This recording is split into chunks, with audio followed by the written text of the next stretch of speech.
just random. Just random. Yeah, is the aircraft in there? Is that what we're calling the aircraft? It is, yes, sir. Yes.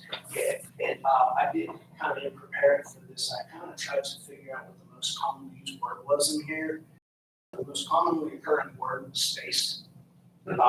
So, and I know it's no secret to you all. It was noted a couple times, limited space to expand, additional space for hangars, additional space for vehicular parking, those types of things. So that's really the third key theme that we noticed that we want to bring to your attention. Any question?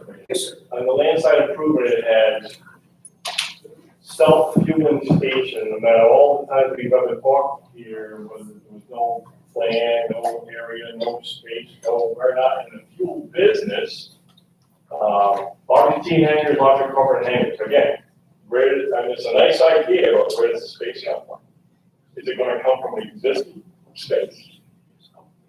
Yeah, and so we're not to that part of the project just yet. This was just an initial outreach effort to the tenants, and these were some of the, and let me get this other feedback. We'll have the public comment after we get through the presentation. Okay, well, I said I could ask a question. Well, No. I think you get through your presentation, make your notes, so any other questions, as late. Right. Let me just clarify, we may ask questions maybe, Mr. Chair? Oh, yes, well, with the board, we can. I just want to be clear, thank you. Is that a question? Doesn't keep there.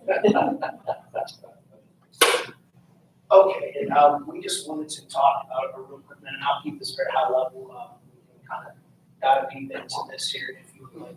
But there are some key themes we wanted to share with you that we were noticing at the airport, but also all over the industry as well. And the first, and I briefly mentioned this during the board briefing this winter, the aircraft fleet is getting larger.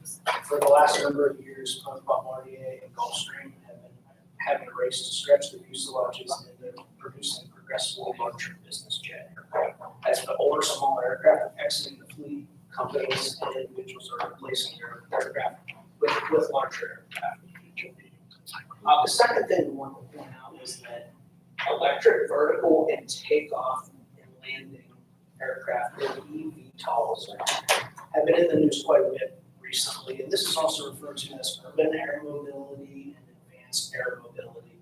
And right now, this is still very much maturing. There's kind of two schools of thought right now. The first school of thought is that these types of new technologies would be ideally suited to be located. Why not leverage the resources that are already there? We can take advantage of things like air traffic control to help provide separation between different aircraft. And then the second school of thought is the complete opposite. It is that these types of technologies, eVTOLs, if they take off, they don't really need a runway per se. And the second thing is that let's not overwork our controllers and let's not further congest the airspace, and that some of that demand will be diverted off of the airport. So, Just a quick question, is the presentation on the website, so we don't need to be visually taking notes? Yes. okay. And the third key trend that we wanted to share with you is sustainable aviation fuels. And this is something that is being studied by airlines, industry stakeholders. I know the FBO has briefed the board this past winter on sustainable aviation fuels. It's currently very expensive. The idea behind sustainable aviation, less carbon, less lead, it burns cleaner, improved air. As I understand that technology, it should work in existing aircraft and existing fuel forms and existing fuel trucks. So on the surface may not have a large impact on the airport master plan, but key trend we want to keep in mind as part of the airport master plan. Yes, and the apps are designed to be interchangeable, yes. Yes, sir. Yep. So we just wanted to point out those few key trends for you. I think Sebastian's going to take over here. There you go, sir. Good afternoon, everybody. I'm not sure Emily said, I think you met Remi's strategic business plan, but I do have the same accent. We're claiming both of us are claiming the same country of origin, so feel free to interrupt me if I need to repeat for sure. Discussion gets a little bit technical, so I apologize in advance. I think we could have probably renamed that slide Airport Planning 101. That may have been more appropriate, so bear with me as we go through the slide. The main thing we want to convey through the slide is that the FAA has very requirements based on the type of aircraft that operate at the airport, and we just want to show you what those requirements are based on those aircraft. Just as a reminder, when we first met during the first board meeting, there were a couple of goals that we had identified for the master plan. I'm not going to go through those in the essence of time, but the main thing I wanted to point out to you is one of the first goals of the master plan was to evaluate the fleet of aircraft that operates at the airport. So this section is really discussing that particular item, which again was one of the key goals of the master plan. So we presented something, the last meeting we presented to you the forecast of aviation activity. Like Brad mentioned, those forecasts got approved yesterday. What we did not do last time is we didn't discuss what would be the impact of those forecasts on the airport. So just as a reminder, the master plan is a long-range vision for the airport. So we're actually looking at our planning horizon is 20 years out. So we're looking at 2040. So just as a reminder of the forecast we reviewed last time, we're projecting the aircraft operations are going to increase somewhere between about 72,000 operations in 2020 to potentially up to close to 111,000 in 2040. So what it means and that's really the reason why we're here today. And what does it mean as far as the impact on the airfield, the aircraft parking area? We just mentioned the fuel requirements, vehicular parking. So again, what do we accommodate the projected demand at the airport? And the same is true for the based aircraft. In our forecast, we're projecting that the demand will increase from 241 based aircraft at the airport to 298. And one thing to point out is those forecasts are unconstrained. We're very well aware of the constraint at the airport. Those forecasts assume that there is no constraint on there is no limitation as to what we can accommodate. So let's keep that in mind. The main thing we wanted to, as we start working towards the implementation of the master plan, the key items we'll be looking at are the airfield, the hangars, the apron requirements, and etc. On today's presentation is really focusing a little bit more on the airfield. On the next meeting, we'll know what the landside requirements. Discuss the airfield today in particular. And why we're not going to go beyond that is because we're still waiting for the FAA to comment and to give us feedback on all the possible scenarios for the airfield based on the type of aircraft that operate at the airport. But until the time that we get feedback from the FAA, it's really going to be difficult for us to plan for anything beyond that because we really need to get their feedback as to what we need to achieve from an airfield standpoint. So we're going to go over some of those critical issues for which that have yet to be vetted. They have yet to give us their recommendation as to what is the process moving forward. Question on your projections here. When these were made, did you factor in the current huge boom in Florida is currently experiencing probably in years to come? For instance, the governor just announced yesterday that 1,000 people a day are moving to Florida, maybe in South Florida. I sit on the board of the development board. I can tell you that they are so busy taking calls from other companies, particularly in New York, who are thinking about relocating.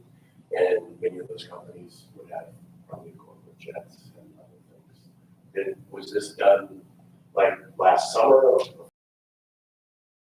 It was done in the fall.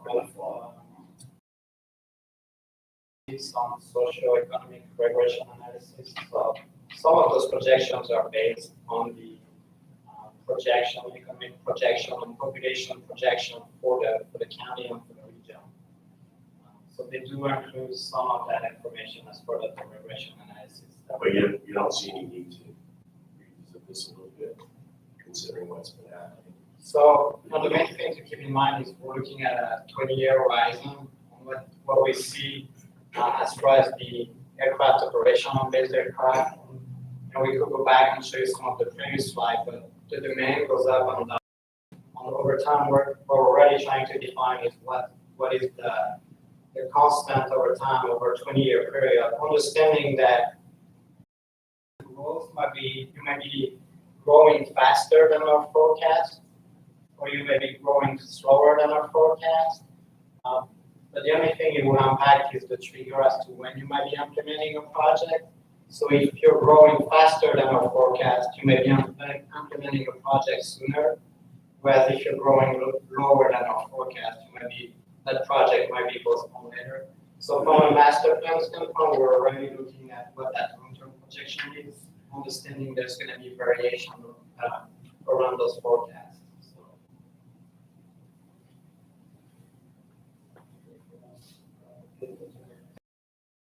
Now, what you focus in, even though we present you the increments, what we're basically looking at is a roadmap that gets you 50% more growth in open operations, or 24% more growth in aircraft that want to be based here, not just fly to fly out, but actually be based here. That's really the footprint we're going to try to fit that growth potential. And it may happen. It may be that the surge is front loaded and the plans out. But what you probably want to focus on is there's a greater likelihood we're not hitting the 2025 numbers we showed you. The important thing is that we're going to provide you a roadmap to get you 50% more growth in operations, 24% more growth in base. I'm still just struggling, I understand what you're saying, basically that the curve will even out over the course of 20 years. And if you're advancing the curve at 5-year point, it just doesn't make any difference. However, the part that I'm struggling with is how could you anticipate the surge that we are currently undergoing? Just Chucker's observations 6 months ago. And no one really knew that. We didn't know the extent of it, and it isn't the type of thing where housing prices, it might be a bubble, and then it will come down. No, if these companies move here, they are here, unless there are some other unforeseen circumstances. So I'm still struggling with maybe it's just but we're looking at significant influx, not only from the Northeast, but other states as well, much more than most people anticipated 6-9 months ago. Even started at that point. So I'm thinking at the end of 20 years, you're probably still 5-10% as well. What is interesting said is you look at the last 24 months, it's a great depiction. If you look at it in terms of what's happening. On a graph that exists out there for the aviation industry that goes back about 30 years, it shows drastic spikes, drastic dips, and then just kind of everything in between. It looks like a kind of a cardio. Exactly. Kind of hard to. But it's interesting, we just look 24 months back. 24 months back in 2019, who would have said 2020 what it is? And then who would have thought a year ago that we were talking about? Guess what? There's a lot of now interest of influx into Florida, right? Companies and businesses and like. So that's exactly what the intent of when they do the forecast, that you're going to miss the highs and the lows. What you want to do is lay out a roadmap that over 20 years gives you enough of a footprint to go into. Like I said, theoretically, I understand the process, but it's.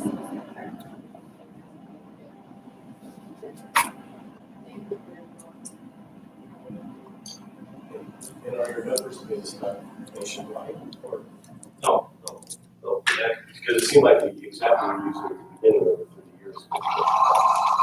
Yeah, the temporary picture is more of the national picture, but these forecasts focus on the tri-county and usually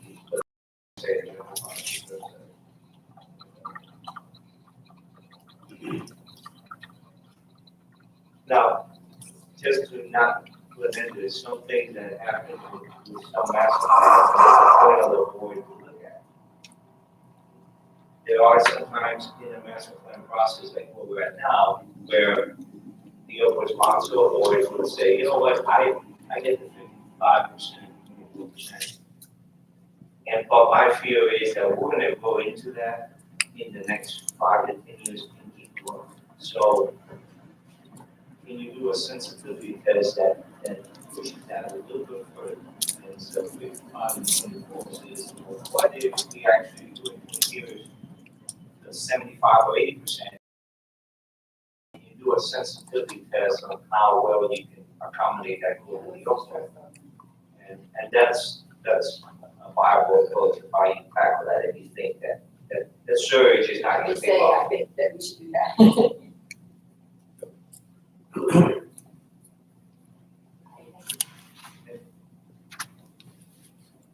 So we're getting very technical. But the airport have to meet a specific set of requirements that are defined by the FAA. But those are based on the most demanding aircraft that operates at the airport. And when I say that regularly operate at the airport, I mean at least 100 operations a year. And there are two factors that the FAA looks at when defining those standards. The first one is the aircraft approach categories on the left side of the screen. And it's based on the approach speed of the aircraft. On that aircraft approach category is defined by a letter going from A to B. And again, based on the approach speed of the aircraft. The second element that the FAA look at is the wingspan of those aircraft, which is the distance between the tips of the wing. We have 6 categories on the right side of the screen for the what the FAA reference to as the airplane design group. On the sum of the aircraft approach category and the airplane design group is referred to as the airport reference code. This is what the FAA used to define the standard for airport. So as to where we stand as far as the airport. Back in pre-2004, the airport was classified as a B2 airport. So at the time, the majority of the aircraft that were operating at the airport had a wingspan of less than 79 feet.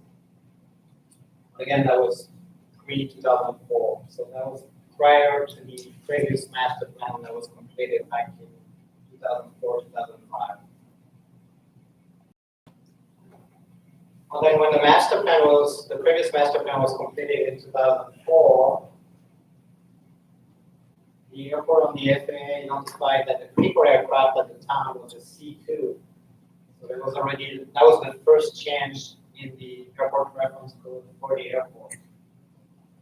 So the wingspan of the aircraft was still below that 79 feet threshold, but the aircraft accommodated at the time were already faster than the previous design aircraft, which previously was a B2, within the B2 category. So already there was a first change in the type of aircraft being accommodated at the airport.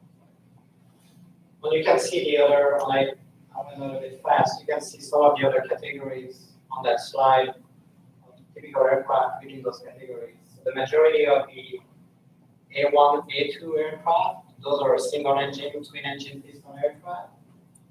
And then the B1, C1, and C2, as well as the B2, generally those are the smaller jets, like the Citations on the line. Now moving on to the other categories within the C and the D categories.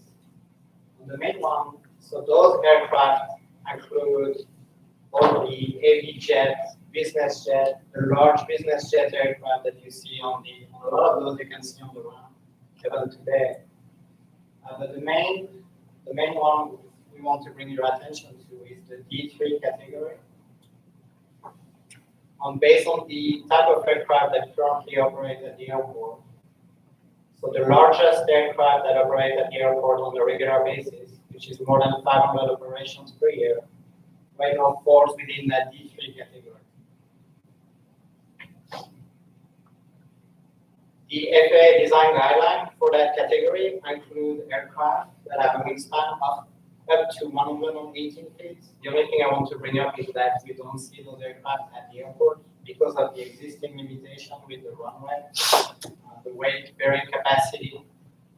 We don't see some of those larger type aircraft, which would be very similar to like the commercial type aircraft.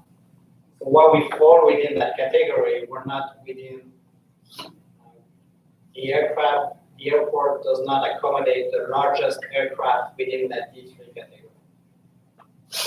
So the maximum wingspan that we're looking at, based on the airport, the aircraft that operate at the airport is about 105 feet, 106 feet. The majority of the aircraft have a wingspan that is less than 100.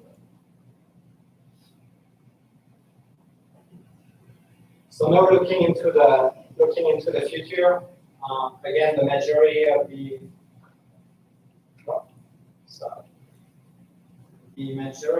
aircraft that operate at the airport fall within that A1, B1, A2, B2 category.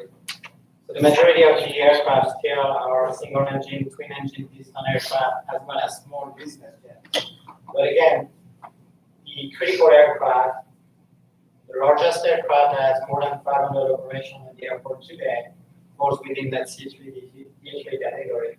And we anticipate that in the future, the airport is going to remain within that category. So we don't anticipate any change in the type of aircraft, but we anticipate an increase in the number of operations by large business jet aircraft at the airport. And we anticipate that trend is going to continue through 2040. So now, what does it mean as far as the runway and the critical surfaces that we need to address as part of the master plan? So as part of the master plan process, the FAA is asking us to look at the different airfield configuration to address the design standard to accommodate the largest aircraft that operate at the airport. There are two elements that we're going to be focusing on as we start reviewing some of those airfield safety area. This area is a rectangular area centered around the airport, and it needs to be creative, and it needs to be able to accommodate an aircraft without hitting that aircraft in the event that aircraft was to veer off from the runway. So this is called the runway safety area. It needs to be able to accommodate the firefighting equipment as well. So we can't have any water in the area to be able to support one, the potential veer off of an aircraft as well as the firefighting equipment. And then the second surface that is prescribed by FAA is the runway object-free area. And that area needs to be free of object, of any type of object, to accommodate the aircraft and the operation of the aircraft on the runway. The reason we're bringing up those criteria is because of the differences in the spacing that are required by FAA in the critical aircraft for the airport. So again, prior to 2004, the airport was a B2, or the majority of the aircraft that were flying at the airport were within the B2 category. Back in, again, early 2004, once the master plan was approved, the approach category for the airport was C2, although based on the type of aircraft we see at the airport, we're falling within that D3 category. So what does it mean from a runway safety FAA standard?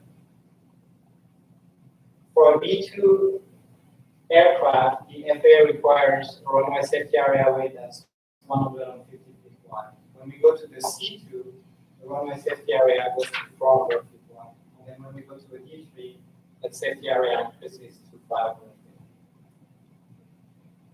What about a runway to taxiway separation distance? When we have a B2, the requirement is 200. That is what you have right now, the separation between the runway and the taxiway. When we go to a C2, it increases to 300 feet. And then when we go to the D3 category, it increases to 400 feet. And the same applies for the runway object-free area. So the larger the critical aircraft, the larger the runway object-free area, ranging from 500 feet for the B2 aircraft to 800 feet for the B3 aircraft.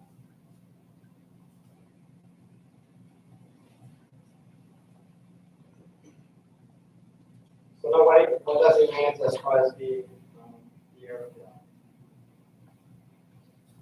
So the second goal of the master plan was to identify safety, capacity, and operational enhancement at the airport. So the second section of the our slide deck starts addressing some of the airfield alternatives that DFA requires us to evaluate as part of the master plan.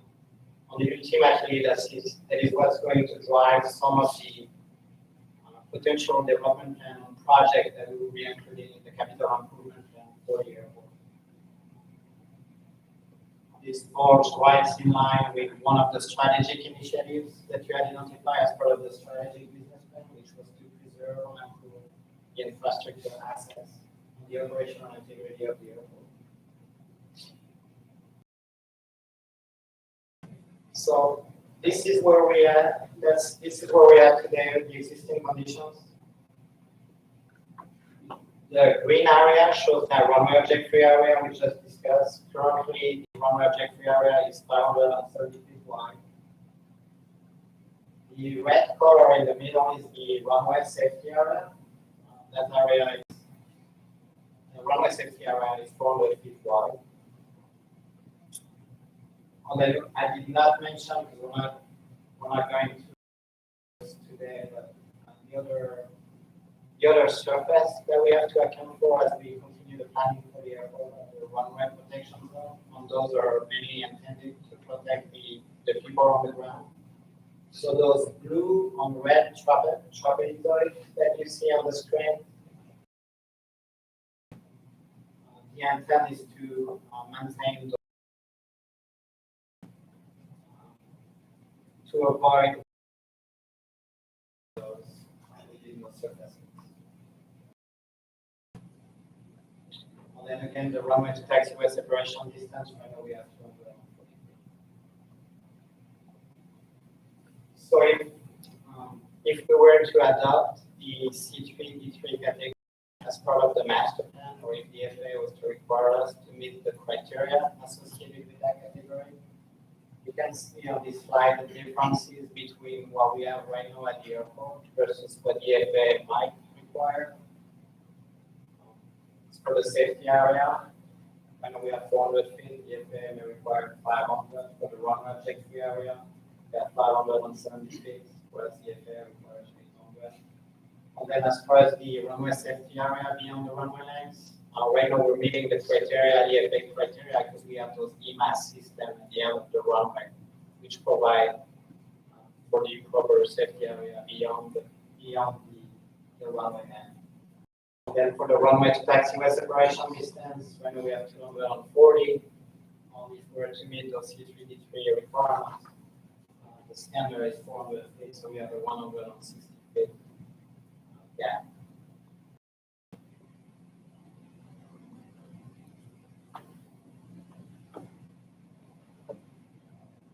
So one of the main challenge associated with the critical aircraft falling within that C3, D3 category is because of the safety area requirements with a width of 500 feet. The taxiway PAPA will actually fall within that safety area. So this is one of the main challenges if we were to try to meet those requirements. One thing that I did not mention before is that the airport is able to safely accommodate those large business jet aircraft width of the runway, but because of the procedures that are currently in place with the air traffic control tower, so when you have a large aircraft on the runway, the air traffic controller are supposed to own the aircraft, the large aircraft on the taxiway. So we're not supposed to have a large aircraft on the runway at the same time as we have a large aircraft on the taxiway. So even though we're not meeting the FAA standard for C3, D3 standard, we're safely able to accommodate those aircraft at the airport because of those operational procedures that are in place. So when you say an aircraft with a wingspan of more than 119 feet on the runway? Actually, any aircraft with a wingspan of more than 100 feet will need to be 100? Yeah. So you have to stop the taxi. of a large aircraft. Okay. Again, right now there are no aircraft with a wingspan that is more than 118 feet that operate at the airport. Those will be like the Boeing 757. Oh, yeah, we don't have anything. So you Even don't have any the, of those even the aircraft. new Gulfstream G700 only has a wingspan of 103 feet. Correct. Yeah. So the largest aircraft that operate at the airport, generally have a wingspan that's anywhere between 100 to 106 feet. So, Okay, thank you.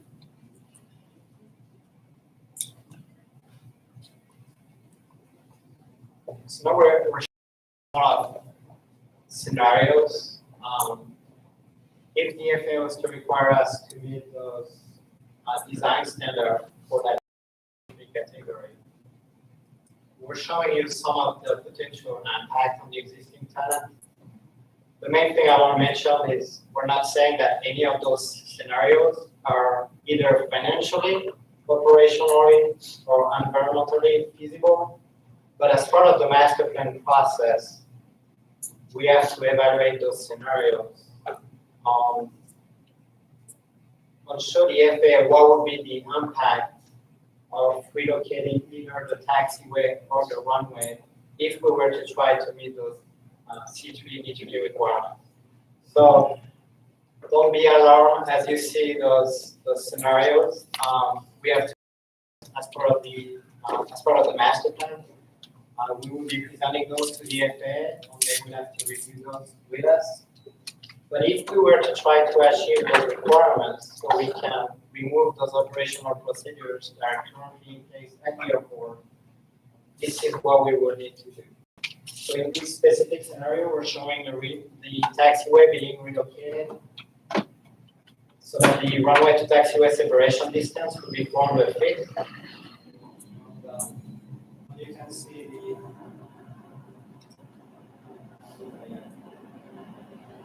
you can see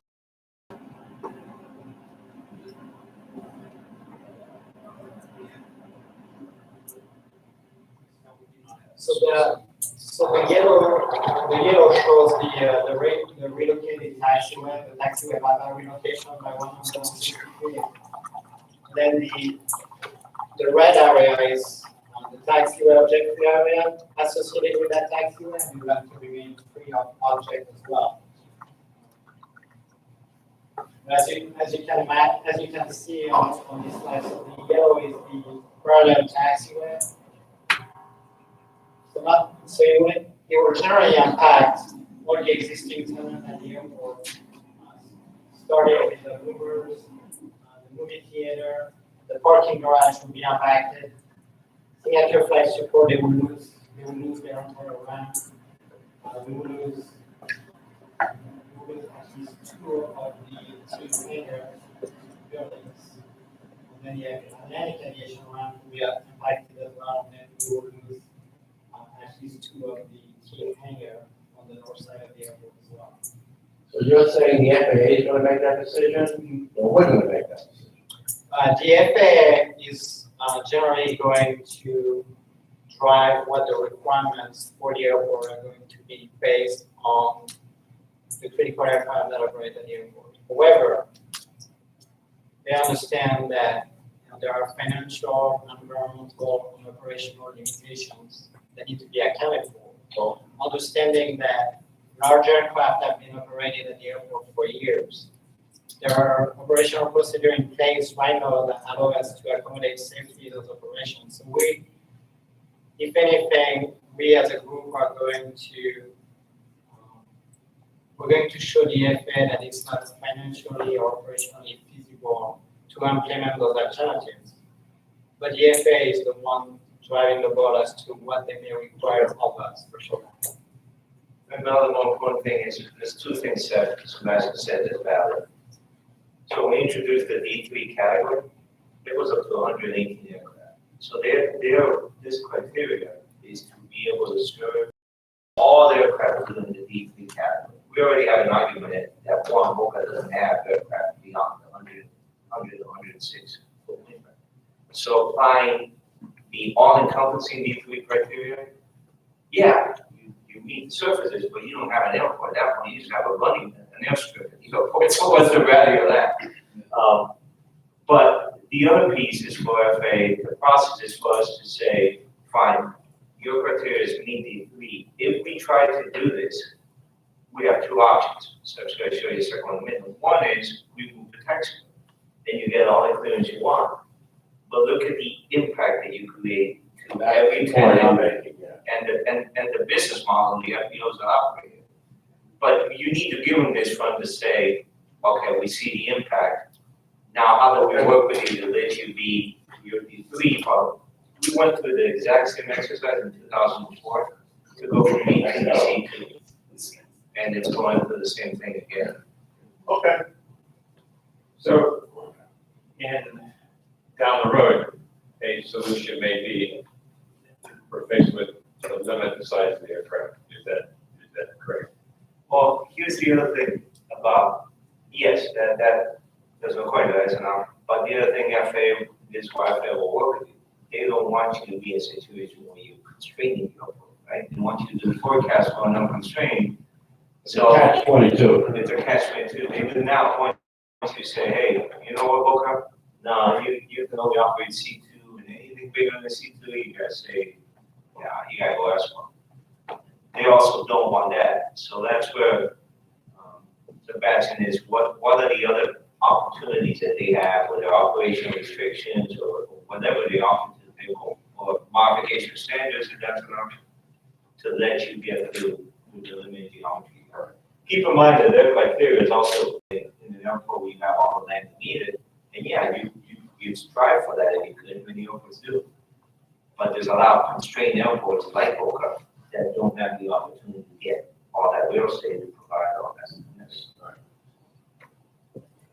On the other thing to keep in mind, so we have not qualified, but obviously the more of those larger aircraft you're gonna see at the airport, as you can imagine, if you have to hold the aircraft short of the taxiway, while another aircraft, large aircraft is landing, the more of those type of operation we see at the airport as the demand continues to grow. This could be a challenge from a capacity standpoint as well as the runway. So that's the other thing to account, to keep in mind as we see the number of large business jet aircraft. Those operational procedures that are in place at some point may slow down the overall traffic at the airport because there is only so much you can do within those parameters.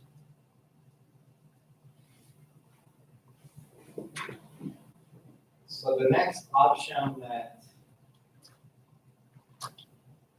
scenario that we have to evaluate is, in this scenario, we're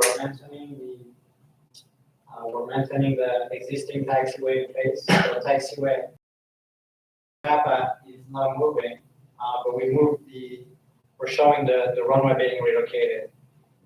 Needless to say that it will have some major impact, beyond the fact that you will need to acquire property that you don't have on the, you can see the safety area impacting the FIU land. And beyond that, just the the constructability of, being to continue to operate while you're building that runway, it will be probably near to impossible. I mean, you might be shutting down the runway. You may be shutting down the airport for a couple of weeks just to get that runway built. Because keep in mind, anytime that you want to operate a runway, the safety area has to be clear of objects and it has to be graded, as we discussed before. So technically, you really can't build that runway next to it unless you shut down the existing runway. So again, this is for illustration purposes for us to discuss with the FAA. If we were to try to meet those criteria, here are the impact associated with those options. So I believe I mentioned some of those issues. Again, the runway relocation issue. Runway relocation is not financially viable. We will have incompatible land uses within the runway protection zone. The EMAS will have to be rebuilt. I'm sure you remember those EMAS are very expensive. That would be a major project in itself. The aircraft noise impact, we're shifting the runway center line, so we will have to reevaluate the impact on the surrounding residential areas, etc. Environmental impact, we have the FIU conservation area on the south side, so that will be impacted as well by the project. And then the other thing that we didn't mention is the FAA for C3D3, they will only fund for a runway that's 100 feet wide. So if we were to shift that runway, the runway width will decrease as well, or the FAA will not be funding for the 150 feet of pavement. So that could be a major impact to the existing FBOs as well, especially for those large business jet aircraft. And again, the operational impact during construction would be minus. Not in construction. I don't think this is gonna happen. No, right. So, Mitch wants a 10,000 foot runway. Saw my eyes on that. So the other option that we had to consider was what if we're looking at non-standard condition. So on this specific alternative, we're looking at 310 feet of runway to taxiway separation distance. So this one is a little bit more aircraft specific, as Pete mentioned. Right now, you're not accommodating the largest aircraft that falls within that D3 category. So the way we looked at it is, based on the wingspan of that largest aircraft, what is the minimum separation distance that we can achieve between the runway and the taxiway? Right now, we're looking at probably between 300 and 310 feet of runway to taxiway separation distance. The main thing that we want to convey with this slide is, regardless of whether you're meeting the standard condition like 400 feet between the runway to the taxiway separation distance, or whether you're meeting a 310 feet that is non-standard, this option will still have major impact on the existing tenants. Brad, I think we have if you can show the other slide as well, but make sure that we kind of summarize some of those impacts, but it may be difficult to see some of those colors. Just to accommodate that separation distance of 310 feet, which again is non-standard, so we're going to spend all that money, and we're still going to be, we're still not going to meet the full standard C3D3 requirements. We will be impacting about 13 acres of the existing leasehold on the west side of the taxiway. All of those 13 acres, so 13 acres total, that's if we were to relocate that taxiway. So this is the area that would be impacted. So that falls within the existing leasehold, so we're looking at about 13 acres. And of those 13 acres, we have about 10 acres of the pink area, which is all your aviation area. So we will be impacting 10 acres of the existing FBO facilities on existing aviation tenants at the airport. And then on the left side, we will be impacting about 3 acres of the non-aviation tenants, so boomers So again, whether we're looking at a standard or non-standard application of the criteria, the FAA criteria, it will still have a major impact on the existing tenants.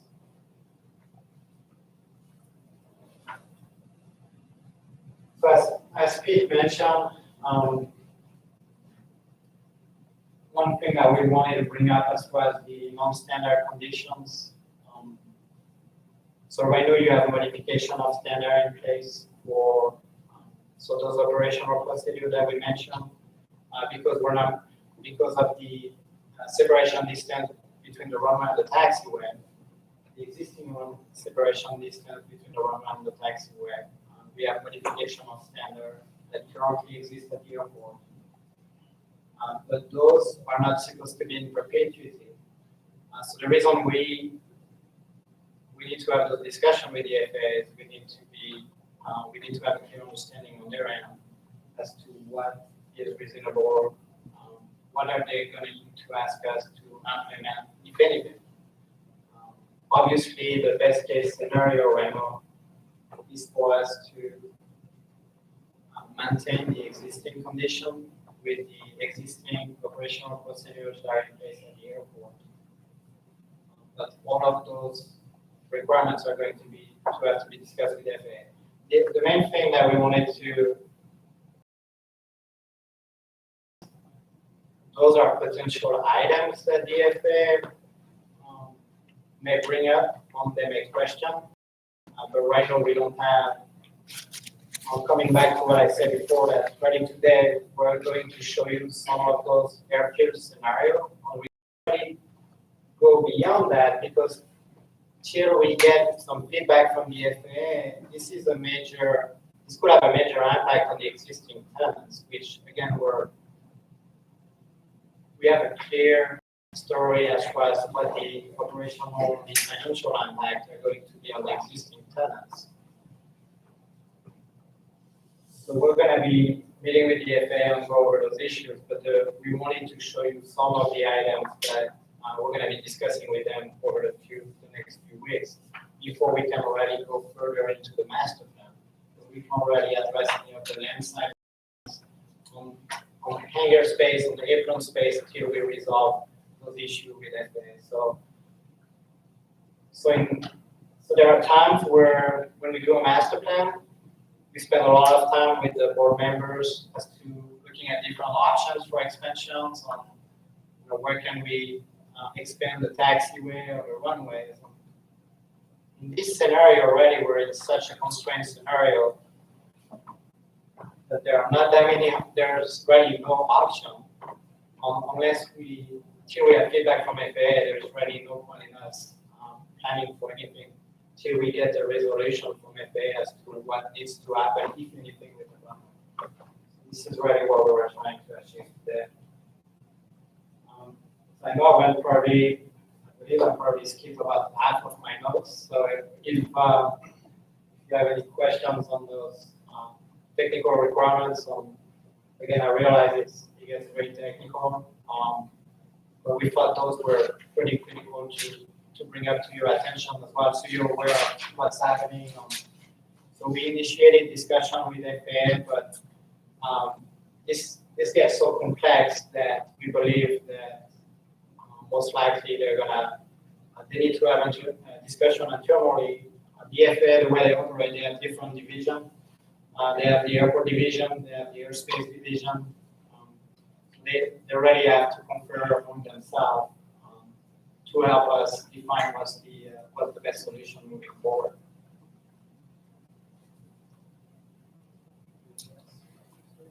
I don't think so. I guess I would just note too that throughout the planning process, we'll be developing some high-level rough order of magnitude costs for those as well, just to help kind of highlight the extreme cost of those functions.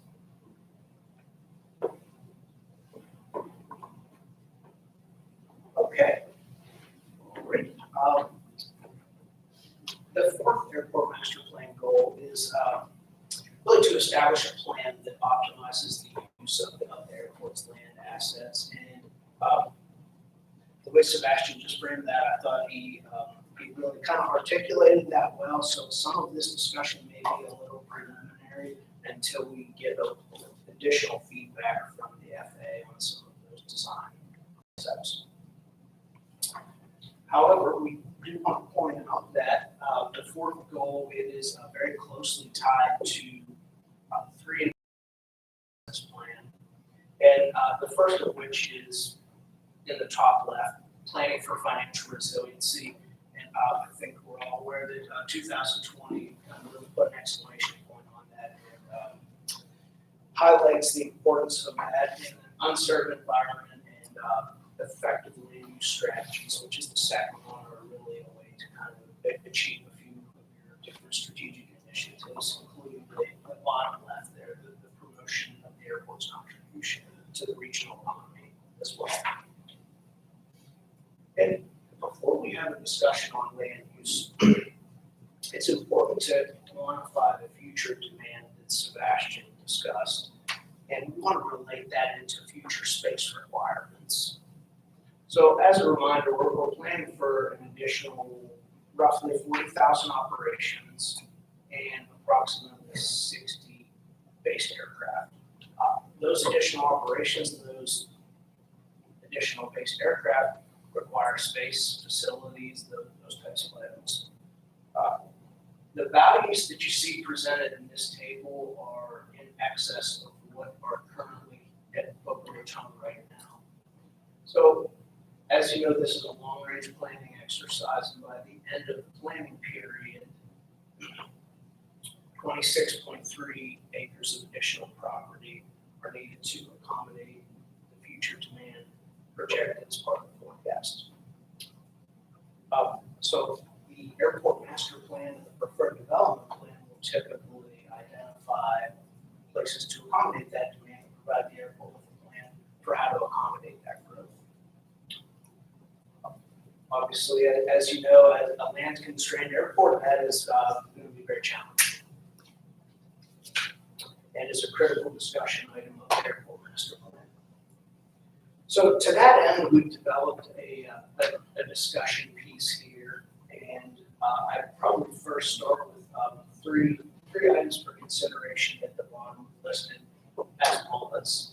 And the first to align with your strategic initiative is to maintain financial resiliency, balancing aeronautical and non-aeronautical uses at the airfield.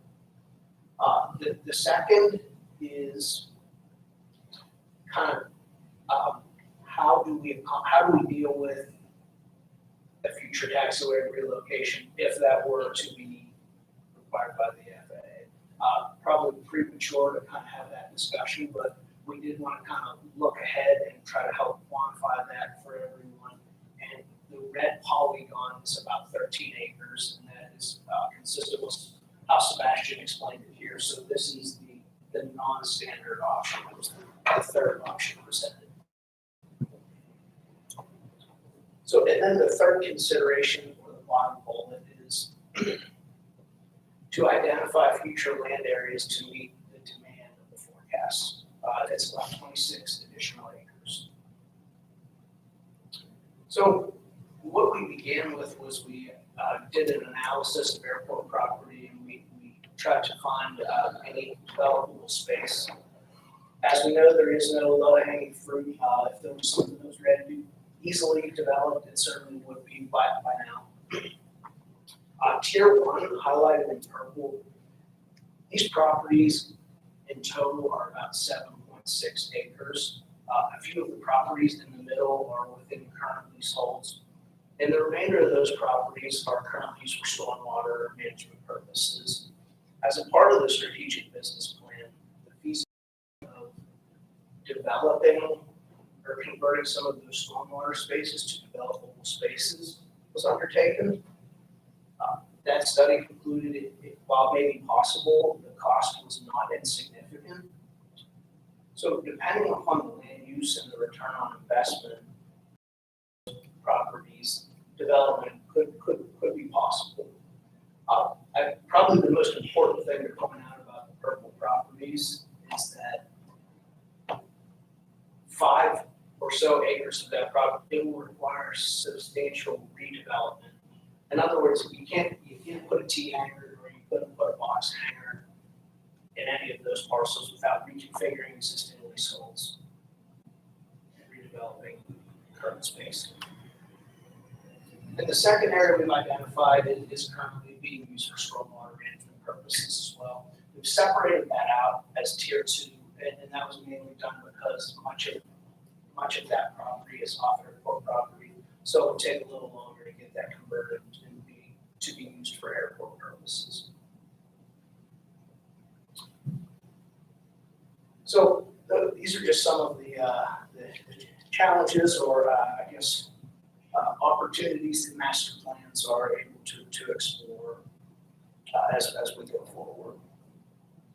Is how to accommodate future demand. If you look at the projection of aviation activity that we put together, you may think those are conservative. When you look at the land area that's available for development, if anything, what we're showing you is that even to accommodate those very conservative forecasts is going to be a challenge. There is only so much area that's currently available. Not necessarily available, as Brad mentioned, those areas are not currently developed, could potentially be developed if we were to use those containment, those stormwater containment. I don't know what they call the Underground. yes, the underground containment. But even so, all of those fall along the line of along airport road. Already we can't convert any of those areas for aviation-related use. So some of the items that for discussion is as we move forward, unless we have projected that the aviation demand is going to continue to increase at the airport, but we do have some significant challenges just to try to accommodate the conservative growth at the airport. If EFA was to require anything as far as the taxiway, the relocation of the taxiway to meet some of the standards, that would make it even more challenging to try to accommodate the demand moving forward. So, I think one thing we wanted to kind of open it up for discussion. If you have any thought as to what the future development of the airport might be, and one thing that's being highlighted on some of the slide as well is we have long-term lease with some of those tenants. So at this point, at the master plan process, we're here to guide the process. We're to facilitate the discussion with the government agency, including the FAA and the airport district office and the region. But we want to make sure we integrate your feedback and your comments as well. So I realize right now it's very difficult for me to comment on anything since we don't know what might be required from the airport. But if there are any feedback that you'd like us to account for as we continue to move forward with the master plan process, this is a good time for that.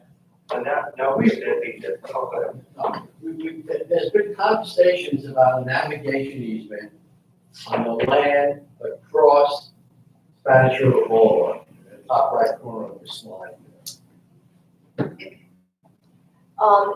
The property, Mr. Chair, that is proposed for, planned for the development for, I think it's called University Village. So that's gonna have housing on it. Correct, and there is already a navigation easement in place. What does that give us? It gives us the right to fly over the property and create noise and dust and, Okay. the right to overfly the property. But it doesn't give us any right to do anything there. Not to develop, no, because Okay. it's owned by this third party and this private That's right. entity. That gives us the right to air navigation or flying over those properties. Okay, thank you. At what point does in the future, does the importance of the growth of the airport outweigh, and the priority of growth outweigh the importance and priority of maintaining the environmental area? You refer to the environmental area at the bottom of the slide. That is correct.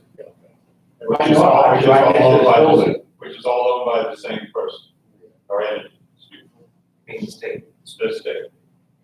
I mean, that, Mr. well, that gets to the heart of this issue. If you look at the black line, I mean, not tackle it that way, but the back line is really the edge of the upper boundary.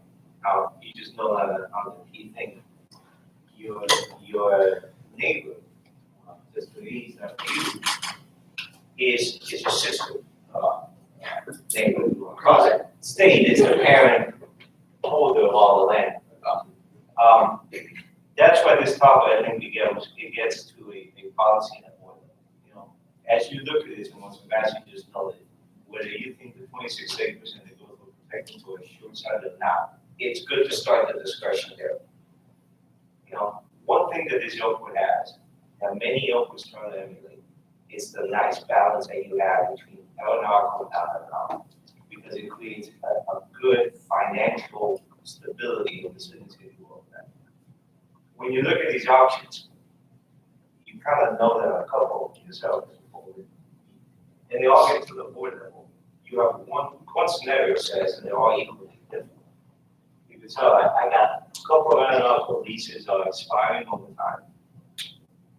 My purpose is to run an airport, that's my priority. We just cannot afford to renew those. We convert those and pick up 9.9 plus 14.9 acres of land. That's one scenario, and that has an economic impact, especially where you're at now with some development. That's one option.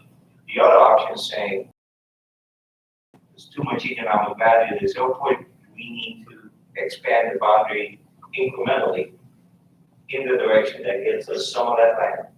And that's a different order, right? That's a different negotiation with FAU and the state. But it's an option. Is the environmental piece something that could be converted? I hate to use the term, but the reality, you know, money can overcome a lot of things. You can make that developable over time. But that's a different option, a different option. And the third one gets to the one you made earlier. At what point this board says, listen, none of those two are good for me. I want to keep my balance. I'm at a point where this is all the land we got, and we got to just make the most of it. We have on, because I don't have the economic means to get more land, or they change the mix of aeronautical and non-aeronautical. All the issues over this massive guiding us saying, listen, we can't pull any more land out here. I think this graphic tells you what's out there we can grab. So it's not a decision we're made today, but it's a decision for this board to think through. You know, it's our options on one extreme. This is what we got, and we got to work with a 215 acre airport, and that's all there is to it. Or we got between now and 2040 to grab as much land as we can to get more development. That's another path.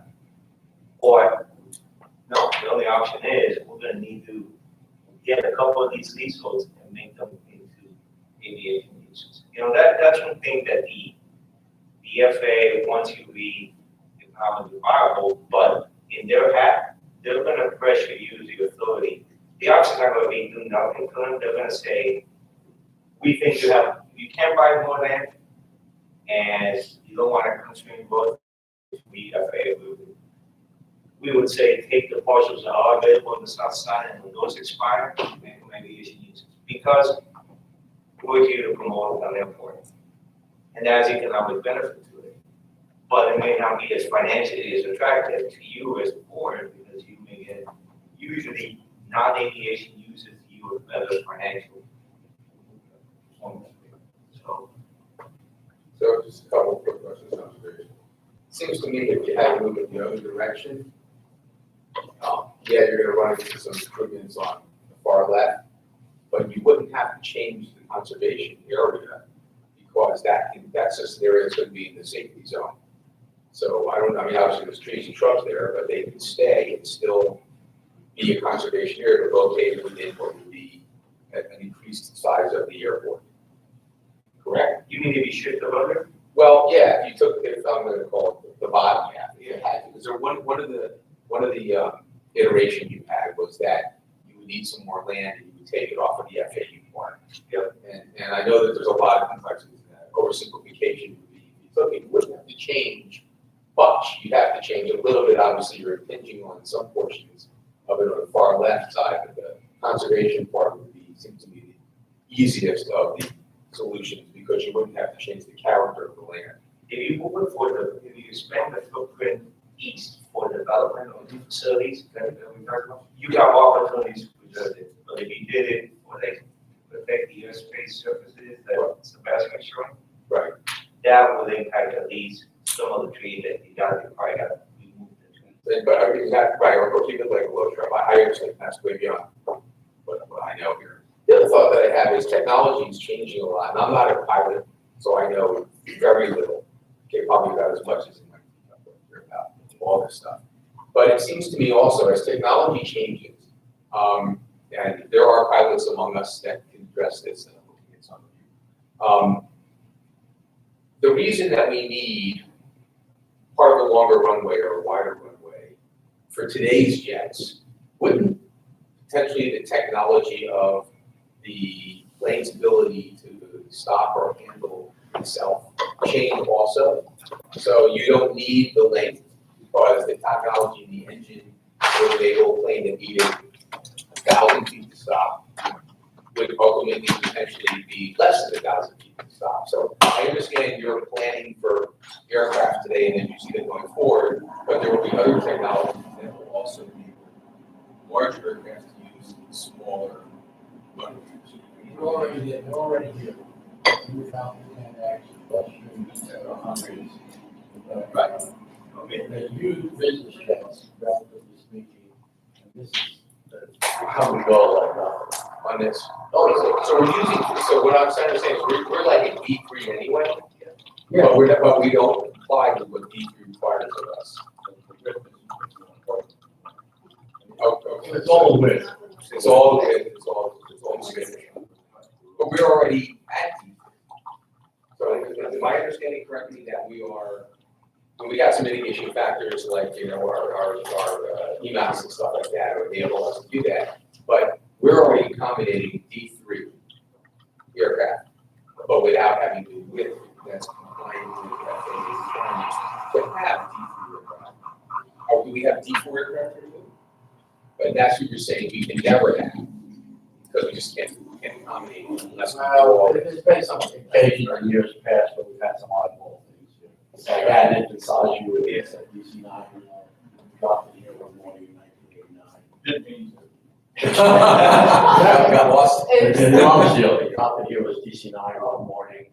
And it landed, it took. Oh, yeah, and it took off. I remember the A little tighter.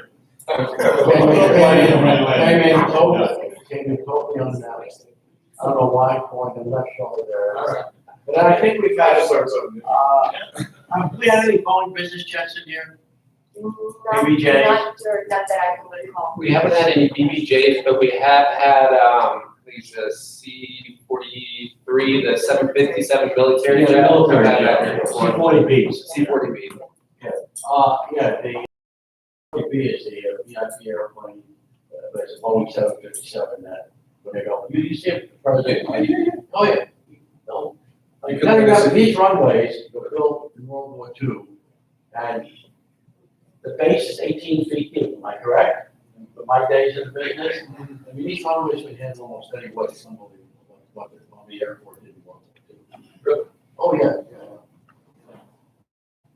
Yeah, there's. Yeah, the Boeing business jet, by the way, is the business version of the 737.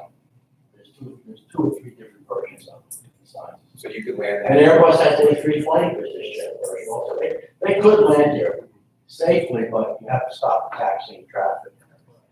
It's also the. But that's a rarity. What was that? The engines are a bigger issue, quite frankly, because they're mounted under the wings, so. They don't They go all the way out. when you taxi, they overhang the grass. Right. Yeah, to come back to the engine, I think there's a misconception that our direct platform requires the longer runway, but it's actually the other way around. Because usually those large Gulfstream Global Express, the turbofan on those aircraft are such that they actually require less pavement like business jets or the night jets. So To take off that. And the walls have tremendous reverse thrust and interlock braking systems. but on the other hand, the blast that they produce could be an issue for this airport in particular, and then the something like those BVJ, they have, their radar hanging turbofan as well, so they're really close to the ground. So it will cause other issues with the EMAS bed on the signage. With the asphalt. Low heat map. Well, we can handle it, but it's very rare. Very rare. Very informational, guys. Thank you. Thank you all. Have you guys finished your presentation? Or is it- Yes. The board has been asking a lot of questions. Why don't we do the next steps and then we'll open public comment? How's that? Okay? Okay, very good, sir. I will be brief. Next steps are finalizing the technical report of the facility requirements, continuing to listen to all the stakeholders and collaborating with the FAA to further refine some of the design compliance scenarios. And we will have one more workshop as part of this project. It will likely be late summer, early fall, and we have one more technical advisory committee meeting as well with the tenants and their stakeholders as well. That wraps up what we had prepared. Certainly happy to answer as many questions as you have. Okay, any more questions from board members or staff? From our lawyer? Okay, peanut gallery, public comment. Oh, you got your question answered? Which one was that? Well, basically, that's a method of madness to try and get the C3 and G3 category at the airport. And it's gonna go through the process, it's not gonna happen. The airport just can't do it. I mean, if they did do it, now there's no place to park them. Right. Until they park somebody who pumps the fuel. So, Like I mentioned earlier, the new Gulfstream G700 only has a wingspan of 103 feet. I couldn't find a Falcon 10X on the announcement. eBay, that's what I'm seeing. But about similar and size. there are ways, and because this is not a Part 139 airport, different aircraft wingspan can be restricted to this area, period.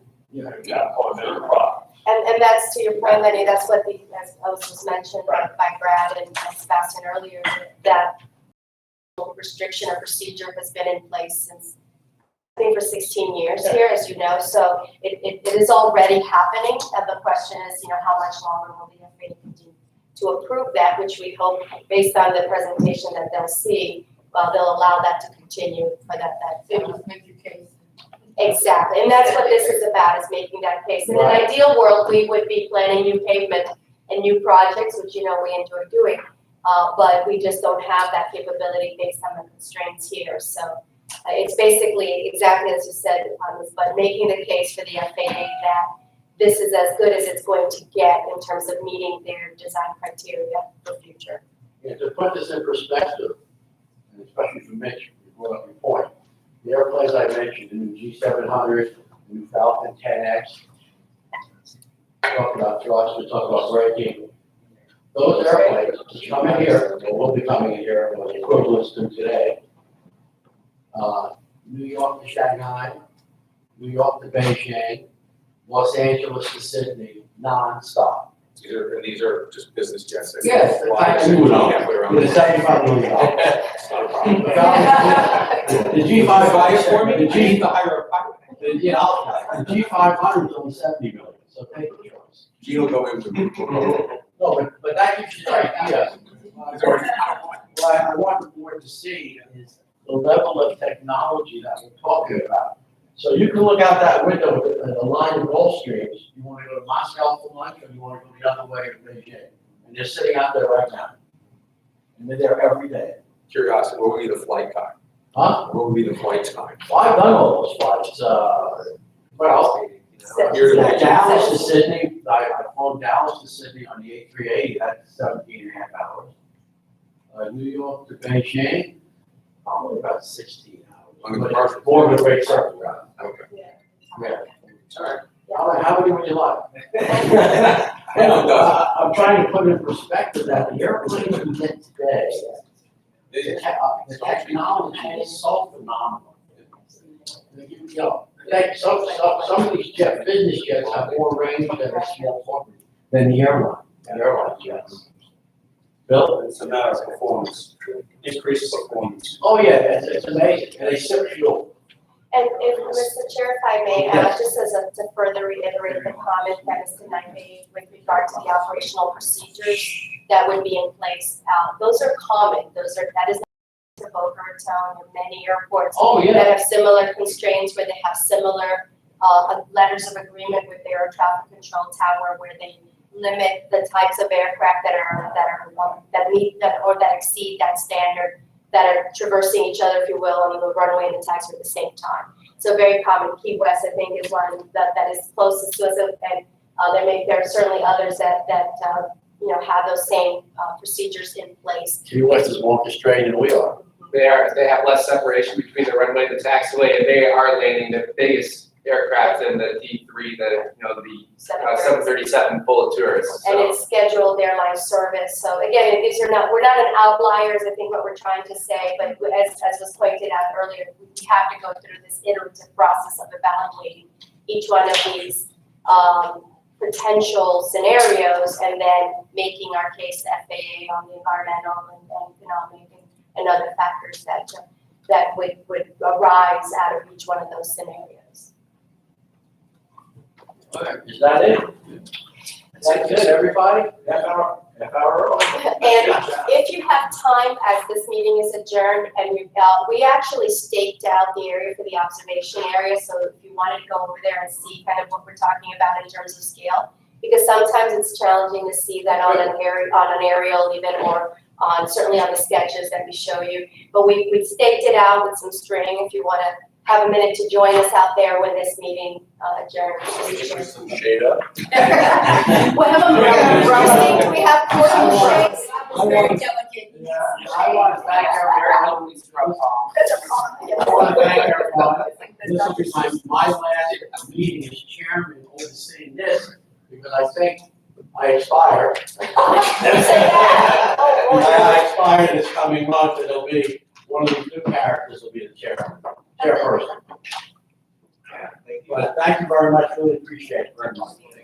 The only thing I've done is I've asked Claire, next time we do this, have a microphone, so it'll be a little. Yes, yeah, and as we'll be having the board meetings here for the, going forward, and we did get the microphone to work. There was a setting issue that was Yeah, changed. I got text messages, the sound went on. But part of what we'll be doing going forward, Mr. Chair, is adding or beefing up of this room, so we can do that on a more regular basis. Yes, that's what